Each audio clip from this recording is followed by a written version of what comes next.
Hello everyone. कल हमने last class में हमने जो हमारा टॉपिक था, second topic basic principle of Ayurveda के अंदर दोष धातु मलामूला में शरीरम पढ़ लिया था और हम श्रोतस का डिस्क्रिप्शन पढ़ लिया था हमने आधा। तो हम पहले श्रोतस को पहले रिवाइज कर लेते हैं थोड़ा सा, जिससे हमें कुछ याद रहे। तो श्रोतस क्या था? जिसमें श्रवण क्रिया होती है उसे श्रोतस कहते हैं। ठीक है, जो धातु को एक स्थान से दूसरे स्थान तक लेके जाते हैं उन्हें श्रोतस कहा जाता है। फिर पुरुष में जितने भी मूर्तिमान भाव है उतने ही श्रोतस है। फिर स्वरूप क्या होता है कि नाली के समान होते हैं, अवकाश युक्त होते हैं, जिस धातु को वहन करते हैं उसके समान वर्ण वाले होते हैं, गोल, चपटे, सूक्ष्म, रस का श्रवण करने वाले स्रोतों के समुदाय को ही पुरुष कहा गया। फिर चरक ने 13 बताए, सुश्रुत ने 11 जोड़ी बताए। प्राण व उदक व अन्न व 7 धातु, 3 मल और सुश्रुत ने आर्तव व एक्स्ट्रा बताया है।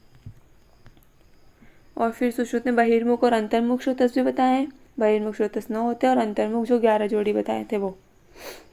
श्रोतस के पर्याय है श्रोतस, सिरा, धमनी, रसायनी, रसवाहिनी, नाड़ी, पंथान, मार्ग, शरीर, छिद्र, संवृत, असंवृतानि, स्थान, आशय और निकेत।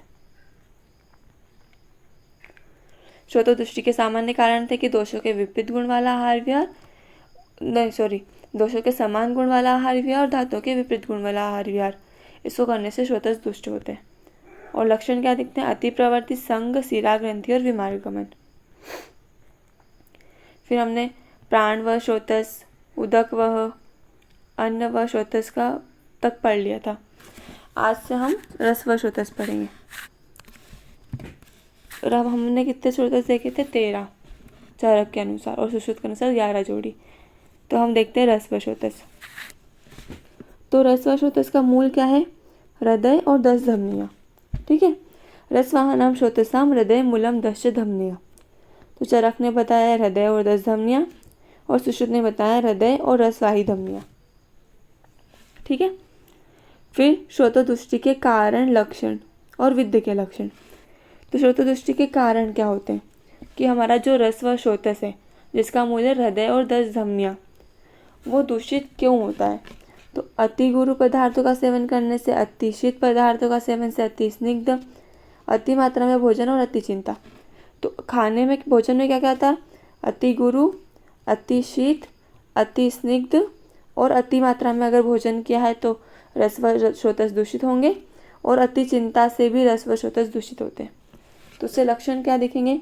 अरुचि, ज्वर, जी मचलाना, कुष्ठ, मूर्छा, नपुंसकता, तंद्रा और पांडु।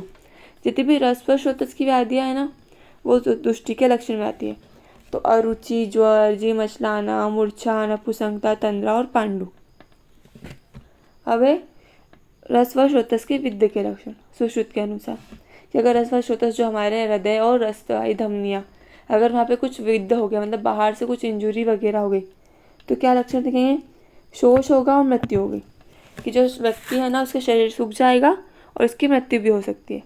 और जो प्राण व श्रोतस में हमने पढ़े थे, आक्रोश, शरीर का झुकना, मूर्छा, चक्कर आना और कंप, ये लक्षण दिखते हैं रस व श्रोतस की विद्ध में। तो रस व श्रोतस का मूल क्या है? हृदय और 10 धमनियाँ। दुष्टि के कारण है अति गुरु पदार्थ, अति स्निग्ध पदार्थ, अति शीत और अति मात्रा में भोजन करना और अति चिंता करना। दुष्टि के लक्षण है अरुचि, ज्वर, मूर्छा, नपुंसकता, तंद्रा और पांडु। विद्ध होने पर शोष और मृत्यु होती है। और जो प्राण व श्रोतस की दुष्टि के लक्षण है आक्रोश, शरीर का झुकना, मूर्छा और चक्कर और कंप। ठीक है, अब आगे आता है रक्त व श्रोतस। रस के बाद रक्त धातु आती है। तो इसका मूल क्या है? यकृत और प्लीहा। शोणित वाहनाम श्रोतसाम यकृत मूलम प्लीहा च। और सुश्रुत ने बताया यकृत, प्लीहा और रक्तवाही धमनियाँ। तो हम अगर मॉडर्न से कोरिलेट करें तो आरबीसी का प्रोडक्शन कहाँ होता है? लीवर में, और डिस्ट्रक्शन होता है स्प्लीन में। तो यकृत मतलब लीवर और स्प्लीन मतलब प्लीहा। तो हम इसे कोरिलेट करके हम बोल सकते हैं कि रक्त व श्रोतस के 2 मूल है, यकृत और प्लीहा। अब दुष्टि के कारण, तो रक्त है। तो रक्त से ना हमको ये चीज़ पता होनी चाहिए कि रक्त के जितने भी लक्षण हैं वो पित्त के समान होते हैं, मतलब उष्णता वाले और ये सब चीज़ें होती हैं। तो दुष्टि के कारण क्या होंगे? विदाही अन्न, कि हम ज़्यादा विदाही मतलब दह करने वाला अन्न ले रहे हैं, स्निग्ध उष्ण द्रव पदार्थों का सेवन कर रहे हैं, धूप का सेवन कर रहे हैं और वेगवान वायु का सेवन कर रहे हैं।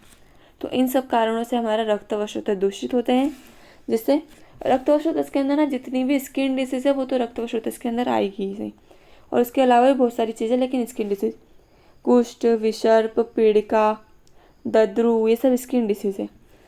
फिर रक्त पित्त मतलब क्या होता है, एपिस्टेक्सिस वगैरह की ब्लीडिंग होना अपर ओपनिंग या लोअर ओपनिंग से। रक्त प्रदर, एक्सेसिव ब्लीडिंग ड्यूरिंग पीरियड्स, गुदपाक, मेड्रपाक, मुखपाक, गुल्म, विद्रधि और प्लीहावृद्धि। ये डिसीजेस आप आगे भी पढ़ेंगे और आपको धीरे धीरे इनके बारे में समझ में आएगा। अभी सिर्फ आपको इनका नाम पता होना चाहिए। जैसे पाक है तो पाक मतलब क्या होता है, वहाँ पे इन्फ्लामेशन हो जाना। तो एनस में इन्फ्लामेशन, मेड्र में इन्फ्लामेशन, मुख में इन्फ्लामेशन। गुल्म, विद्रधि, गुल्म मतलब क्या होता है कि वायु का अंदर पेट में भर जाना। विद्रधि मतलब एप्सिस। प्लीहावृद्धि स्प्लिनोमेगेली।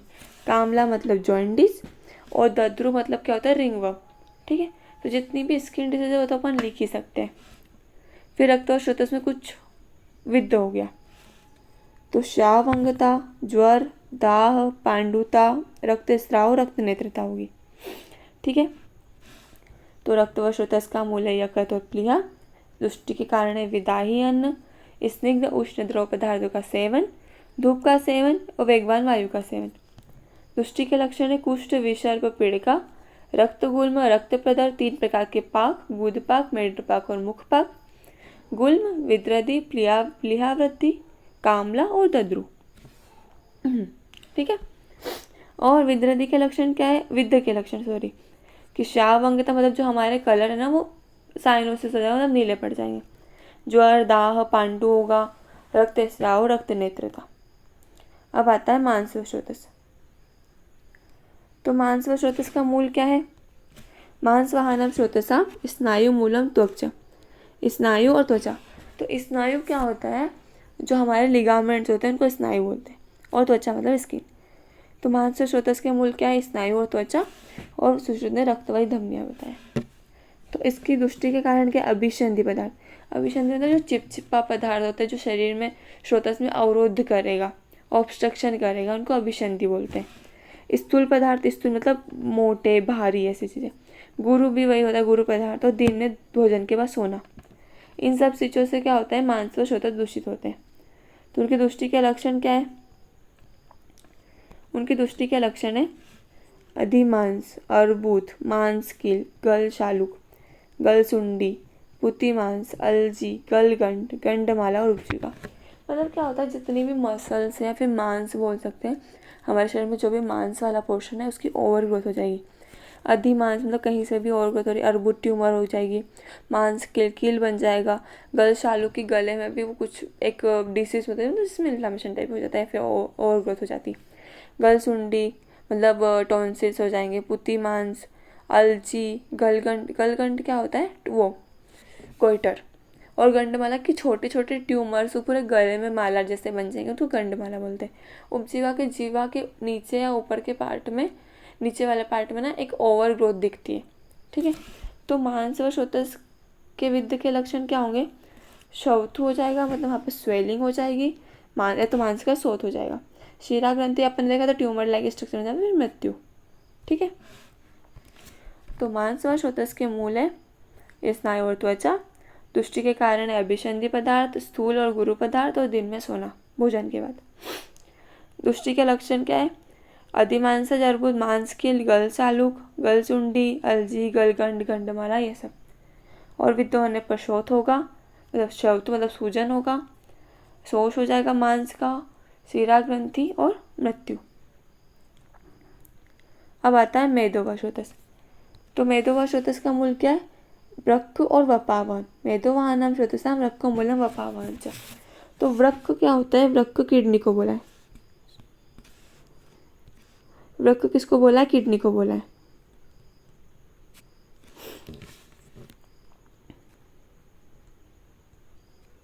ठीक है, तो मेदो व शोथस का मूल क्या है, वृक्क और वपावन। तो वृक्क किडनी को बोला है, और वपावहन मतलब ओमेंटम। ठीक है, वपावन, जो हमारे पेरिटोनियम के फोल्ड्स होते हैं ना, उनको ओवेंटम बोलते हैं, तो वो वपावहन होता है, उसको मेदो व श्रुतस का मूल कहा गया। फिर दुष्टि के कारण, और सुश्रुत ने क्या बोला है, कटी और वृक्क बोला है, ठीक है। कटी मतलब कमर। अभी मेदो व दुष्टि के कारण कि अव्यायाम, मेद मतलब हम फैट से रिलेट करते हैं। अगर हमने व्यायाम नहीं किया तो हमारे शरीर में फैट डिपॉजिट होने लग जाएगा ना, तो फैट की एक्सेसिव अगर डिपोजिशन हो रहा है बॉडी में, मतलब किसी दुष्टि की वजह से हो रहा है, तो अव्यायाम से दिवा स्वप्न मतलब दिन में सोना, मेदस्वी जीवों के मांस का सेवन करना। अपन पदार्थ विज्ञान में पढ़ा होगा, फिर आप लोग पढ़ोगे कि सामान्य से सामान्य की वृद्धि होती है, कि हमको हमारे शरीर में किसी चीज़ को बढ़ाना है, तो हम अगर उसी के सेम प्रॉपर्टीज वाली चीज़ों को खाएंगे तो हमारे शरीर में वो बढ़ जाएगा। जैसे कि हमारे जो फैटी एनिमल्स हैं, अगर हम उनका मांस खाएंगे तो हमारे शरीर में फैट बढ़ेगा, ठीक है। और अति मद्यपान, उस मध्य का आदि पान करने से भी मेद धातु की दुष्टि होती है, मतलब मेद व श्रुतस की दुष्टि होती है। तो लक्षण क्या है, एक तो जो प्रमेय है कि पूर्व रूप है, प्रमेय मतलब डायबिटीज़, ठीक है। तो डायबिटीज़ के जो पूर्व रूप है ना वो दिखेंगे। और अष्ट निंदित पुरुष, अष्ट निंदित पुरुष क्या होता है, 8 प्रकार के ऐसे पुरुष है जिनकी हमेशा निंदा करनी चाहिए, मतलब वो परफेक्ट नहीं है, उनमें कुछ ना कुछ प्रॉब्लम है। तो 8 प्रकार के होते हैं। अति दीर्घ, मतलब उनकी हाइट को ओवर ग्रोथ होगी। अतिरस, बहुत छोटी हाइट है। अतिलोम, उनके शरीर पे बहुत ज़्यादा हेयर्स है। अलोम, उनके शरीर पे हेयर्स ही नहीं है। अति कृष्ण, वो बहुत ज़्यादा काले हैं। अति गौर, वो बहुत ज़्यादा गोर है। अति स्थूल, वो बहुत ज़्यादा मोटे। और अति कृष्ण, वो बहुत ज़्यादा पतले, ठीक है। तो ये लक्षण दिख सकते हैं उनमें। और विद्ध होने पे क्या लक्षण दिखेंगे, मेद धातु का जो है ना, मेद धातु का मल होता है स्वेद, तो अगर मेद धातु बढ़ेगी तो स्वेद भी बढ़ेगा, तो मेद की प्रवृत्ति होगी। अंगों में स्निग्धता आएगी। फेट अपन बोल सकते हैं ना, स्निग्ध होता है, चिकना बोल सकता है, तो फेट से स्निग्धता आती है। तालु, शोथ, स्थूलता, शोथ और पिपासा, ठीक है। तो मेदो व श्रुतस का मूल है वृक्क और वपावान। इसकी दृष्टि के कारण है अव्यायाम, दिवा स्वप्न, मेदस्वी जीवों का मांस का अति सेवन, अति मद्यपान। दृष्टि के लक्षण है प्रमेय के पूर्व रूप और अष्टनिंदित पुरुष, अति दीर्घ, अति रश्व, अलोम, अतिलोम, अति कृष्ण, अति घोर, अति स्थूल और अति कृष्ण। और विद्ध होने पर श्वेत की प्रवृत्ति होती है, अंगों में स्निग्धता आती है, तालु, शोथ, स्थूलता, शोथ और पिपासा होती है, ठीक है। अब आता है अस्थि व श्रुतस। अस्थि व श्रुतस का वर्णन आचार्य सुश्रुत ने नहीं किया, सबसे मेजर। आचार्य सुश्रुत ने कौन कौन से श्रुतस का वर्णन नहीं किया, अस्थि वह, मज्जा वह और श्वेत वह। तो अस्थि व श्रुतस का वर्णन आचार्य सुश्रुत ने नहीं किया है, ठीक है। इसका मूल क्या बताया, अस्थि वह नाम श्रुतसा मेदो मूलम जगम, कि मेद और जघन प्रदेश, ठीक है। जघन प्रदेश, उरु प्रदेश क्या होता है, जो हमारा थाइस है, और जघन प्रदेश जो टीबिया वाला रीजन है ना, नी के नीचे वाला, वहाँ। तो अस्थि व श्रुतस का मूल है मेद और जघन प्रदेश। अस्थि व श्रुतस की दृष्टि के कारण क्या होते हैं, अति व्यायाम, अगर हमने बहुत ज़्यादा एक्सरसाइज करे तो हमको बोन्स में पेन होगा, कुछ प्रॉब्लम होगी, तो अति व्यायाम। अति संशोक, मतलब ऐसी चीज़ें जो हमारे बोन्स में इरिटेशन कर रही है, हड्डियों में आघात होना, कोई इंजुरी होना है। फिर वातवर्धक कहा गया, वातवर्धक कार्य, वात और अस्थि दोनों के गुण सेम होते हैं, तो अगर वातवर्धक आहार विहार किया तो अस्थि की भी वृद्धि होगी, मतलब अस्थि में होने वाले जो डिसीज है ना, उनकी भी वृद्धि होगी। इसलिए वातवर्धक आहार विहार का सेवन ज़्यादा नहीं करना चाहिए, ठीक है। जैसे आपने देखा था कि वृद्धावस्था में वात बढ़ जाता है, तो वृद्धावस्था में ये जो जॉइंट पेन वगैरह प्रॉब्लम्स है अस्थि वाली, ये भी ज़्यादा बढ़ जाती है, ठीक है। तो हम इसे कोरिलेट कर सकते हैं। तो इसकी दृष्टि के लक्षण क्या होंगे, अध्यस्थि की हड्डी के, मतलब अस्थि के ऊपर ना एक और अस्थि का निर्माण हो जाना। अधिदंत, बहुत सारे आपने लोगों को देखा होगा जिनके दांत एक के ऊपर एक होते हैं, मतलब दांतों की ओवर ग्रोथ होती है, तो उसको अधिदंत बोलते हैं। दंत भेद, दंत शूल, अस्थि भेद, अस्थिशूल। भेद मतलब टूटना और शूल मतलब दर्द होना। अस्थि और दांत में विवर्णता होगी। केश, लोम, नख में विकार होंगे। जैसे हमने मेद धातु में पढ़ा था कि मेद का मल स्वेद है, वैसे अस्थि धातु के मल है केश, लोम और नख। अगर उनमें कोई विकृति हुई, तो अगर अस्थि में कोई विकृति हुई तो केश, लोम और नख में भी विकार उत्पन्न होंगे, ठीक है। और विद्धि के लक्षण तो है ही नहीं, क्योंकि आचार्य सुश्रुत ने इसका वर्णन ही नहीं किया। तो अस्थि व श्रोतस का मूल है मेद और जगन। दुष्टि के कारण है अति व्यायाम, अति संक्षोभ, हड्डियों में आघात और वातवर्धक आहार भी है। दुष्टि के लक्षण है अध्यस्थि, अधिदंत, दंतभेद, दंतशूल, अस्थिभेद, अस्थिशूल। अब मज्जा व श्रोतस। तो मज्जा व श्रोतस का वर्णन भी आचार्य सुश्रुत ने नहीं किया है। तो अस्थि, मज्जा और श्वेत आचार्य सुश्रुत ने नहीं बताया है। मज्जा व श्रोतस का मूल क्या है? अस्थि और संधि। मज्जा वाहनम श्रोतसम अस्थिनि मूलम संदेश। मज्जा मतलब क्या होता है? Bone marrow. ठीक है, मज्जा को बोन मेरो कहा गया है। तो बोन मेरो कहाँ होती है? अस्थियों में, अपनी बोन के अंदर ही बोन मेरो होती है ना। और जॉइंट्स के आसपास, मतलब जॉइंट में भी क्या, जो जॉइंट में जो बोन्स होती है उनके में, उनमें भी होता है बोन मेरो। तो मज्जा व श्रोतस का मूल क्या है? अस्थि और संधि। अब इसके दुष्टि के कारण, तो कुचल जाने से, मतलब हमारी बोन में इतना भयंकर फ्रैक्चर हुआ कि हमारी बोन पूरी कुचल गई है। अति अभिसंधि होने से, अभिघात से, दब जाने से और विरुद्धाहार सेवन से। कुचल जाने से, अभिघात मतलब कोई इंजुरी ज़्यादा हो गई या फिर दब गया है। और भोजन में क्या? अति अभिसंधि, मतलब या तो वो जो बोन मेरो अभी अति अभिसंधि मतलब द्रवणशील हो गई है, लिक्विफाई हो गई है, या फिर उन्हें विरुद्धाहार विहार का सेवन किया, जिससे मज्जा व श्रोतस दुष्ट होते हैं। तो लक्षण क्या होंगे? पर्व में शुभ। पर्व क्या होता है? जो हमारे स्मॉल जॉइंट्स होते हैं, जैसे फिंगर्स के जॉइंट, मतलब फिंगर्स के जॉइंट, टोज के जॉइंट। ठीक है, तो अगर यहाँ पर पेन हो रहा है तो मतलब मज्जा व श्रोतस का दुष्टि होगी। भ्रम होता है, मूर्छा, आंखों के सामने अंधेरा होना, उंगलियों के पर्व में मोटे मूल वाली फुंसी होगी। पर्व में मोटे मूल वाली फुंसी होती है। अब यहाँ पे मूर्छा, भ्रम, ये सब क्यों आ रहा है? क्योंकि बोन मेरो, वहाँ पे आरबीसी का प्रोडक्शन होता है। ठीक है, तो अगर वहाँ पे प्रॉब्लम हो गई तो हमारे ब्लड में आरबीसी कम होगी ना, उसकी वजह से चक्कर आना, मूर्छा होना, ये कॉमन बात है। ठीक है, तो मज्जा व श्रोतस का मूल है अस्थि और संधि, और इसके दुष्टि के कारण है कुचल जाना, अभिघात, दब जाना, अति द्रवणशील होना या फिर विरुद्धाहार। दुष्टि के लक्षण है पर्व में शूल, भ्रम, मूर्छा, आंखों के सामने अंधेरा और उंगलियों के पर्व में मोटे मूल वाली फुंसी होना। अब है शुक्र व श्रोतस। तो शुक्र वाहनम श्रोतसाम वृषणो मूलम सेफश। वृषण और शेफ मतलब मेड। तो वृषण क्या होता है? टेस्टिस, और शेफ क्या होता है? पेनिस। ठीक है, या फिर यूरेथ्रा भी बोल सकते हैं। और शुक्र व श्रोतस का मूल सुश्रुति क्या वाला? स्तन और वृषण। स्तन मतलब ब्रेस्ट। तो शुक्र व श्रोतस का मूल है वृषण और शेफ। और दुष्टि के कारण क्या है?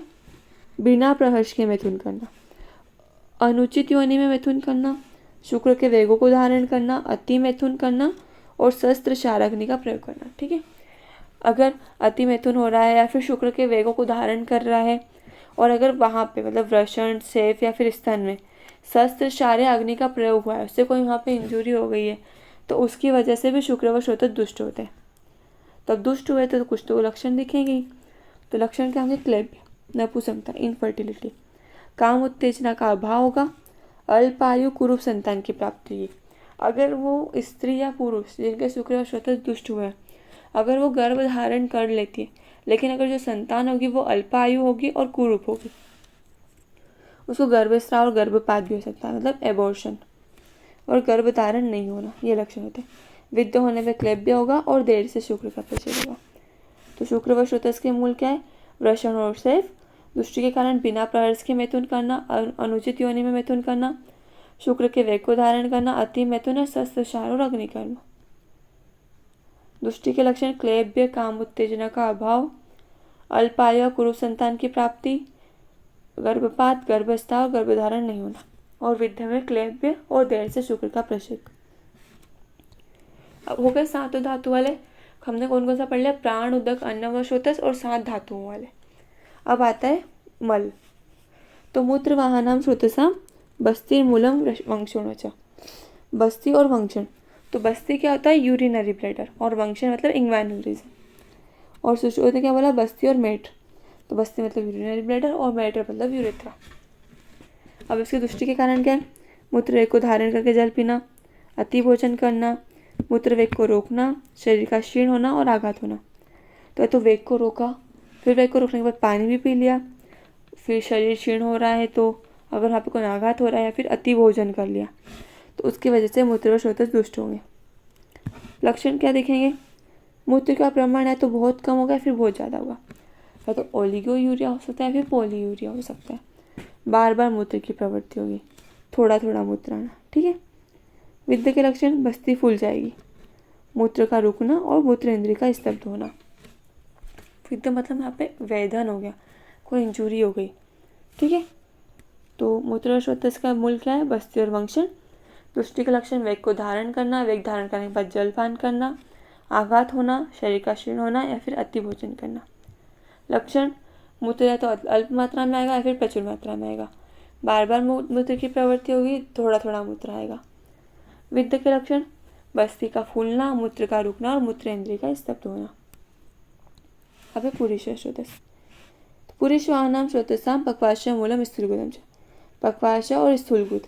तो पक्वाशय क्या होता है? लार्ज इंटेस्टाइन, और स्थूलगुद क्या होता है? एनस और रेक्टम। ठीक है। और सुश्रुत ने भी बोला है पक्वाशय और गुद। तो सुश्रुत पुरुषवाहनाम श्रोत्रसाम पक्वाशय मूलम स्थूलगुदम। अब दृष्टि के कारण। तो पुरुष दृष्टि का कारण सबसे पहला था तो वेगों को रोकना, अति भोजन, अग्निमांद, अजीर्ण में भी फिर से भोजन करना और शरीर में कसता। आयुर्वेद में बताएगा अगर अजीर्ण हो रहा है तो लंघन करो। लंघन करने से जो हमारे शरीर में अन्न है वो जिसका धीरे धीरे पाक होगा, लेकिन अगर हमने अजीर्ण में फिर से भोजन करा तो उससे हमें बहुत सारी व्याधियाँ हो सकती है। तो उससे ना पुरुष व श्रोत्रस भी दुष्ट हो सकते हैं। तो कारण क्या है? मलवेग को धारण करना, अति भोजन, अग्निमांद, अजीर्ण में पुनः भोजन करना और शरीर में क्रस्ता होना। दृष्टि के लक्षण, कठिनता से थोड़ा थोड़ा शब्द वो शूल के साथ मल त्याग होगा और अत्यंत द्रव गांठ युक्त मल त्याग होगा। ठीक है। कठिनता से मल त्याग होगा, थोड़ा थोड़ा शब्द और शूल के साथ, या फिर अत्यंत द्रव और गांठ युक्त भी मल त्याग हो सकता है। अब है विद्ध के लक्षण। अगर यहाँ पे विद्ध हो तो आना होगा, दुर्गंध आएगी और हाथों में ग्रंथि हो जाएगी। ठीक है। तो पुरुष व श्रोत्रस का मूल्य पक्वाशय और स्थूलगुदम। दृष्टि के कारण है मल का धारण करना, अति भोजन, अग्निमांद, अजीर्ण में भोजन और शरीर में कसता। दृष्टि के लक्षण है कठिनता से थोड़ा थोड़ा शब्द और शूल के साथ मल त्याग, अत्यंत द्रव गांठयुक्त मल त्याग और विद्ध होने पर अनाह, दुर्गंध और हाथों में ग्रंथि होता है। अब स्वेद व श्रोत्रस। आचार्य सुश्रुत ने नहीं बताया है। सुश्रुत ने कौन सा नहीं बताया? अस्थिवह, मज्जावह और श्वेतवह, AMS। सुश्रुत ने 3 नहीं बताए हैं, अस्थिवह, मज्जावह और श्वेतवह। श्वेतवाहनाम श्रोत्रसाम चरकनिता। श्वेतवाहनाम श्रोत्रसाम मेदो मूलम लोमकूपाश। मेद और लोम। मेद मतलब तो मेद धातु, और लोमकूप मतलब जो हमारे हेयर फॉलिकल्स जहाँ से निकल रहे हैं उसको लोमकूप बोला है। तो इसकी दृष्टि का कारण क्या होगा? अति व्यायाम करने से पसीना आता, अति धूप सेवन, शीत उष्ण का अनुचित प्रयोग करना, क्रोध, शोक और भय, इन सब चीज़ों से क्या होता है? स्वेद व श्रोत्र दुष्ट होते हैं। इसके लक्षण क्या हैं? स्वेद का अभाव होगा या फिर अधिक होगा, दाह होगा और लोमहर्ष होगा। या तो बहुत ज़्यादा स्वेदन होगा या तो स्वेद की प्रवृत्ति नहीं होगी, मतलब स्वेटिंग होगी नहीं, जलन हो सकती है और लोमहर्ष होगा। ठीक है। तो स्वेद व श्रोत्र का मूल क्या है? मेद और लोमकूप। दृष्टि के कारण है अति व्यायाम, अति धूप सेवन, शीत उष्ण का अनुचित सेवन, क्रोध, शोक और भय। दृष्टि के लक्षण है श्वेत का अभाव, अधिक, दाह, लोमहर्ष। अब आर्तव श्रोत्रस। सिर्फ एक श्रोत्रस ऐसा है जिसका चरक ने वर्णन नहीं किया। तो चरक ने क्या नहीं बताया? आर्तव श्रोत्रस, श्रोत्रस वाले अध्याय में। ठीक है। मूल क्या है? आर्तव हेद्वे तयोर मूलम गर्भाशय आर्तवाहिनी च धमनिया। गर्भाशय और आर्तवाही धमनिया। गर्भाशय मतलब यूरिनरी ब्लैडर और आर्तवाही धमनिया मतलब जो आर्तव को लेके जाने का काम करती है एक जगह से दूसरी जगह पे।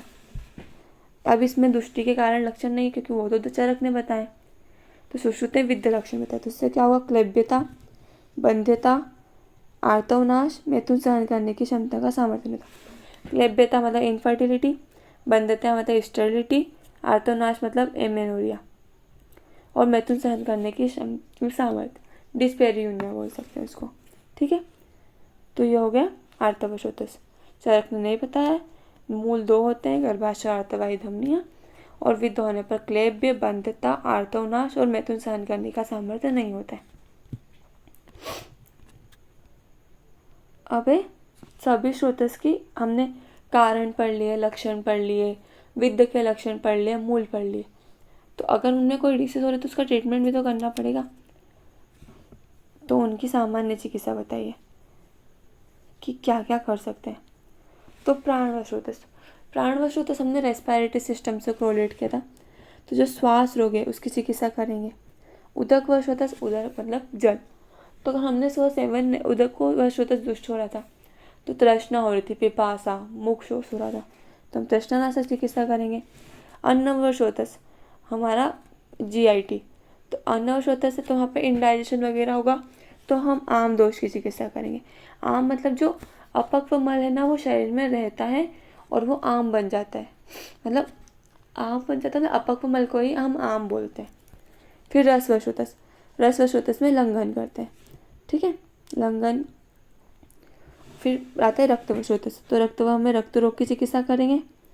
मांसवाह में वमन, विरेचन, शस्त्रचार और अग्निकर्म करेंगे।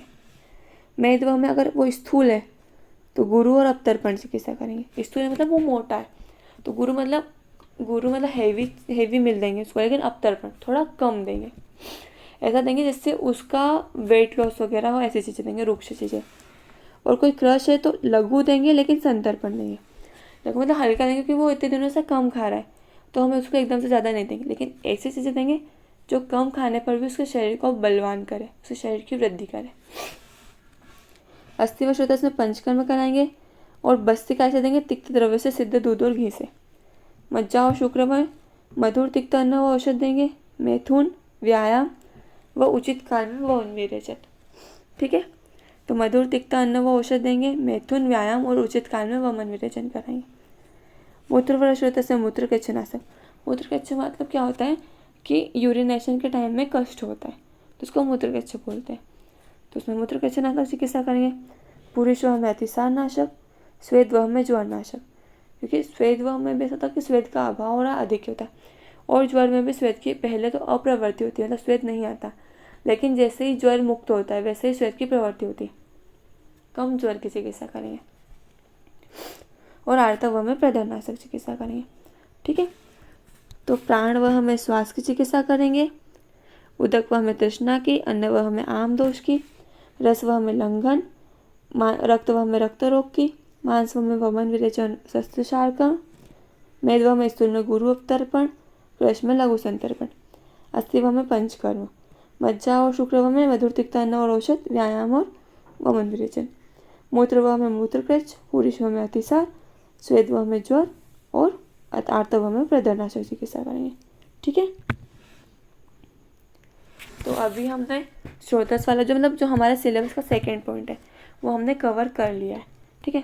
दो धातु मल मूलम ही शरीरम पढ़ लिया है कि दो धातु मल ही शरीर के मूल है, और डिस्क्रिप्शन और बेसिक श्रोतस कि श्रोतस के बारे में जितनी भी बेसिक चीज़ें जो हमको पता होनी चाहिए, निरुक्ति, डेफिनेशन, भेद, स्थान, पर्याय, उसका स्वरूप, उसके मतलब फिर अलग अलग जो श्रोतस हैं उनके मूल, दृष्टि के कारण, लक्षण, विद्ध के लक्षण, सामान्य दृष्टि के कारण, सामान्य लक्षण और सामान्य चिकित्सा, तो ये हमने सब पढ़ लिया है।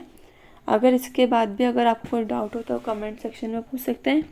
अगर आपको इस PDF को डाउनलोड करना है तो आप इंस्टाग्राम पर मैसेज करें, और चैनल को सब्सक्राइब करें, लाइक करें और शेयर करें। Thank you.